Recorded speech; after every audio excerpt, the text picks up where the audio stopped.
হাজবেন্ডের জন্মদিনে একটা নতুন ধরনের মাছের রেসিপি ট্রাই করেছিলাম, চলো শেয়ার করি। প্রথমে মাছটাকে নুন হলুদ মাখিয়ে একটু ভেজে তুলে নিতে হবে। তুলে নেবার পর এখানে রসুন, আদা, অল্প একটু পেঁয়াজ, টমেটো, ধনেপাতা, কাঁচা লঙ্কা আর মটরশুঁটি আমি সব কটাকে একসাথে বেটে নিয়েছি। পেঁয়াজটার পরিমাণ খুব কম দিয়ে কড়াইতে আমি সাদা জিরে আর কালো জিরে ফোড়ন দিয়ে ওই যে মিক্সার গ্রাইন্ডারে যেটা ব্লেন্ড করলাম মশলাটা সেটা দিয়ে দিয়েছি। দিয়ে তার মধ্যে দিচ্ছি হলুদ, নুন, চিনি দিয়ে ভালোভাবে নাড়ব। নাড়াচাড়া করার পর যখন মশলাটা ছেড়ে আসবে তখন তার মধ্যে আমি দিয়ে দেবো জল পরিমাণ মতো।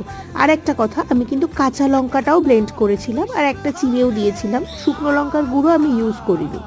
ভালো করে মশলাটা কষে তেল ছেড়ে এলে আমি জল দিয়ে দিয়েছি। দেবার পর তার মধ্যে দিয়ে দেবো মাছগুলো।